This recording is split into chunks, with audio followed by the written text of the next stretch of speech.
ଏବେ ଦେଶବ୍ୟାପୀ ଜୋର ଧରିଛି ଚର୍ଚ୍ଚା। ଅନେକ ରାଜ୍ୟରେ ପୁରୁଣା ପେନ୍ସନ୍ ସ୍କିମ୍ ଲାଗୁ କରିବାକୁ ପ୍ରତିଶ୍ରୁତି ଦେଉଥିଲେ ବିରୋଧୀ ଦଳ। ଅନ୍ୟପଟେ ଜାତୀୟ ସ୍ତର ମଧ୍ୟ ବିରୋଧୀ ଦଳକୁ ପୁରୁଣା ପେନ୍ସନ୍ ସ୍କିମ୍ ଲାଗୁ କରିବାକୁ ଦାବି କରୁଛନ୍ତି। ପୁରୁଣା ପେନ୍ସନ୍ ସ୍କିମ୍ ଲାଗୁ କରିବାକୁ କେନ୍ଦ୍ର ସରକାରଙ୍କ ଉପରେ ଚାପ ପଡୁଥିବା ବେଳେ ଏନେଇ ନୀରବ ଅଛନ୍ତି ସରକାର। କିନ୍ତୁ କର୍ମଚାରୀଙ୍କୁ ଅଧିକ ପେନ୍ସନ୍ ଦେବା ପାଇଁ ରାଷ୍ଟ୍ରୀୟ ପେନ୍ସନ୍ ଯୋଜନା ବା ଏନ୍ପିଏସ୍ ଅଦଳ ବଦଳ କରିବାକୁ ପ୍ରସ୍ତୁତି ଚଳାଇଛନ୍ତି କେନ୍ଦ୍ରର ମୋଦି ସରକାର। ପରବର୍ତ୍ତୀ ଖବର ଉପରେ ନଜର ପକାଇବା। ଭାରତୀୟ ରେଳବାଇରେ ସାରା ବର୍ଷ ବିଭିନ୍ନ ପଦବୀକୁ ନେଇ ନିଯୁକ୍ତି ବାହାରେ। ଅନେକ ଯୁବକ ମଧ୍ୟ ଭାରତୀୟ ରେଳବାଇରେ ଚାକିରି କରିବାକୁ ସ୍ୱପ୍ନ ଦେଖୁଥାନ୍ତି। ଆପଣ ଯଦି ଏହି ସ୍ୱପ୍ନ ଦେଖୁଥାନ୍ତି ତେବେ ସୁଯୋଗ ଆପଣଙ୍କ ପାଇଁ। ଏନେଇ ଆର୍ଆର୍ବି ନିଯୁକ୍ତି ବିଜ୍ଞପ୍ତି ପ୍ରକାଶ କରିଛି। ବିଜ୍ଞପ୍ତି ଅନୁସାରେ ପାରାମେଡିକାଲ ପଦବୀ ପୂରଣ ହେବ। ଏହି ନିଯୁକ୍ତି ମାଧ୍ୟମରେ ନର୍ସିଂ ଅଧୀକ୍ଷକ, ସ୍ୱାସ୍ଥ୍ୟ ଏବଂ ମ୍ୟାଲେରିଆ ନିରୀକ୍ଷକ grade, pharmacist, laboratory assistant grade ସମେତ ଅନେକ ପଦବୀ ପୂରଣ ହେବ। ଏନେଇ ଅନଲାଇନ ମାଧ୍ୟମରେ ଆବେଦନ କରିବାକୁ ପଡ଼ିବ। ଉଭୟ ପୁରୁଷ ଓ ମହିଳା ଆବେଦନ କରିପାରିବେ। ଏହି ନିଯୁକ୍ତି ମାଧ୍ୟମରେ 1300ରୁ ଅଧିକ ପଦବୀ ପୂରଣ ହେବ। ପରବର୍ତ୍ତୀ ଖବର ଉପରେ ନଜର ପକାଇବା। ରାଜ୍ୟରେ ଆଳୁ ସମସ୍ୟା ଦୂର କରିବା ପାଇଁ ମୁଖ୍ୟମନ୍ତ୍ରୀଙ୍କ ପଦକ୍ଷେପ। ଆଜି ଟେଲିଫୋନ ଯୋଗେ ପଶ୍ଚିମବଙ୍ଗ ମୁଖ୍ୟମନ୍ତ୍ରୀ ମମତା ବାନାର୍ଜୀଙ୍କ ସହିତ ଆଲୋଚନା କରି ଆଳୁ ଯୋଗାଣ ସମସ୍ୟା ଦୂର କରିବାକୁ ଅନୁରୋଧ କରିଛନ୍ତି ମୋହନ ମାଝୀ। ମୁଖ୍ୟମନ୍ତ୍ରୀ କହିଛନ୍ତି ଯେ ଦିଲ୍ଲୀରେ ଆପଣଙ୍କ ସହ ଆଲୋଚନା ହେବା ପରେ ଓଡ଼ିଶାକୁ ଆଳୁ ଯୋଗାଣ ସ୍ୱାଭାବିକ ହୋଇଥିଲା। ମାତ୍ର କିଛି ଦିନ ପରେ ପୁଣି ଆଳୁ ଯୋଗାଣ ସମସ୍ୟା ସୃଷ୍ଟି ହୋଇଛି। ତେଣୁ ଏଥିପ୍ରତି ଧ୍ୟାନ ଦେଇ ସମସ୍ୟା ଦୂର କରିବାକୁ ପଦକ୍ଷେପ ନେବା ପାଇଁ ମୁଖ୍ୟମନ୍ତ୍ରୀ ମୋହନ ମାଝୀ ଅନୁରୋଧ କରିଛନ୍ତି।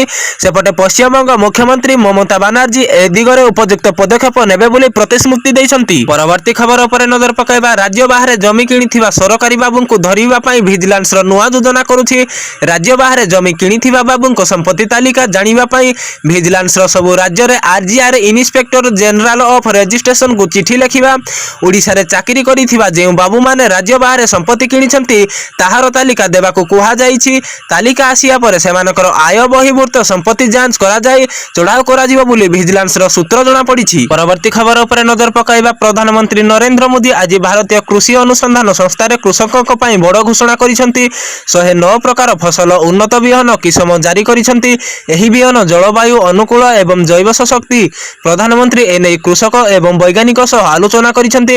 ଏହି କିସମର ବିହନ କୃଷକଙ୍କୁ କମ୍ ପରିଶ୍ରମରେ ଅଧିକ ଉତ୍ପାଦନ ହେବା ସହିତ ପର୍ଯ୍ୟାବରଣ ଉପରେ ମଧ୍ୟ ସକାରାତ୍ମକ ପ୍ରଭାବ ପକାଇବ ବୋଲି ସୂଚନା ମିଳିଛି। ପରବର୍ତ୍ତୀ ଖବର ଉପରେ ନଜର ପକାଇବା। 3 ଦିନ ପରେ ଭାରତର ଜାତୀୟ ପର୍ବ ସ୍ୱାଧୀନତା ଦିବସ। ଅଗଷ୍ଟ 15 ତାରିଖରେ ସାରା ଦେଶ ସମେତ ଓଡ଼ିଶାରେ ରାଜ୍ୟସ୍ତର ଓ ଜିଲ୍ଲାସ୍ତରୀୟ ସ୍ୱାଧୀନତା ଦିବସ ପାଳନ କରାଯିବ। ଚଳିତ ବର୍ଷ ରାଜ୍ୟରେ ନୂଆ ସରକାର ଗଠନ ହୋଇଥିବା ବେଳେ କିଏ କେଉଁ ସ୍ଥାନରେ ପତାକା ଉତ୍ତୋଳନ କରିବେ ସେ ନେଇ ମୁଖ୍ୟମନ୍ତ୍ରୀ କାର୍ଯ୍ୟାଳୟରୁ ସୂଚନା ଆସିଛି। ଚଳିତ ବର୍ଷ ରାଜ୍ୟସ୍ତର ସ୍ୱାଧୀନତା ଦିବସ କାର୍ଯ୍ୟକ୍ରମ ମହାତ୍ମା ଗାନ୍ଧୀ ମାର୍ଗରେ ପାଳନ କରାଯିବ। ରାଜ୍ୟ ଗୃହ ବିଭାଗ ଏବଂ ସୂଚନା ଓ ଲୋକ ସମ୍ପର୍କିତ ବିଭାଗ ସହିତ ଏନେଇ ବୈଠକରେ ଆଲୋଚନା ପରେ ମୁଖ୍ୟମନ୍ତ୍ରୀ ମୋହନ ଚରଣ ମାଝୀ ଏହି ନିର୍ଦ୍ଦେଶ ଦେଇଛନ୍ତି। ଚଳିତ ବର୍ଷ ପରେଡ୍ ସ୍କୁଲ, କଲେଜ ଓ ପୋଲିସ ବାହିନୀଙ୍କ କଣ୍ଟିଜେଣ୍ଟ ଅଂଶଗ୍ରହଣ କରିବେ। ମୁଖ୍ୟମନ୍ତ୍ରୀ ସକାଳ 9ଟା ସମୟରେ ପତାକା ଉତ୍ତୋଳନ କରି ଜନସାଧାରଣଙ୍କୁ ଉଦ୍ବୋଧନ ଦେବେ। ଏହାପରେ ସମ୍ମିଳିତ ପରେଡ୍ ଅଭିବାଦନ ଗ୍ରହଣ କରିବେ। ପରବର୍ତ୍ତୀ ଖବର ଉପରେ ନଜର ପକାଇବା। ରାଜ୍ୟରେ ଲଘୁଚାପ ଜନିତ ଲଗାଣ ବର୍ଷା ଯୋଗୁଁ କିଛି ଅଞ୍ଚଳରେ ବନ୍ୟା ପରିସ୍ଥିତି ଦେଖାଦେଇଛି। ବିଶେଷ କରି ବାଙ୍କୀ ଓ ଆଠଗଡ଼ ତଳିଆ ଅଞ୍ଚଳରେ ବନ୍ୟା ପାଣି ପ୍ରବେଶ କରିଥିବା ବେଳେ ହଜାର ହଜାର ସଂଖ୍ୟା ଚାଷୀ ଏଥିପାଇଁ କ୍ଷତିଗ୍ରସ୍ତ ହୋଇଛନ୍ତି। ଏହା ବ୍ୟତୀତ ପୁରୀ, ବାଲେଶ୍ୱର, ଜଗତସିଂହପୁର ଜିଲ୍ଲାରେ କିଛି ଅଞ୍ଚଳରେ ମଧ୍ୟ ବନ୍ୟା ପାଣି ଚାଷ ଜମିକୁ ମାଡ଼ି ଯାଇଛି। ଶହେ ହେକ୍ଟର ଚାଷ ଜମି ଜଳମଗ୍ନ ହେବାରୁ ଫସଲ ନଷ୍ଟ ହୋଇଥିବା ବେଳେ ଚାଷୀମାନେ ଏବେ ଚିନ୍ତାରେ ଅଛନ୍ତି। ବନ୍ୟା ଜଳ ବର୍ତ୍ତମାନ କମୁଥିବା ବେଳେ ସ୍ଥିତିରେ ଅନେକ ସୁଧାର ଆସିଛି। ଏପଟେ ରାଜ୍ୟରେ ବନ୍ୟା ସ୍ଥିତି ନାହିଁ। ସବୁଆଡ଼େ ସ୍ଥିତି ସ୍ୱାଭାବିକ ହେଉଥିବା ନେଇ ଜଳ ସମ୍ପଦ ବିଭାଗର ସର୍ବୋଚ୍ଚ ଯନ୍ତ୍ରୀ ଇଞ୍ଜିନିୟର ଭକ୍ତରଞ୍ଜନ ତ୍ରିପାଠୀ କହିଛନ୍ତି। ପରବର୍ତ୍ତୀ ଖବର ଉପରେ ନଜର ପକାଇବା। ଏକ ଜରୁରୀ ଦସ୍ତାବିଜ ମଧ୍ୟରୁ ଗୋଟିଏ ହେଉଛି ଆଧାର କାର୍ଡ।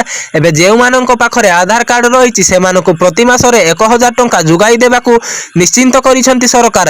ଏହି ଯୋଜନା ନାମ ହେଉଛି ଅଟଳ ପେନ୍ସନ୍ ଯୋଜନା। ଏହି ଯୋଜନାରେ ପଞ୍ଜୀକୃତ ହେବା ପରେ ଆପଣଙ୍କୁ ପ୍ରତି ମାସ ପ୍ରିମିୟମ ଆକାରରେ କିଛି ଟଙ୍କା ପୈଠ କରିବାକୁ ହେବ।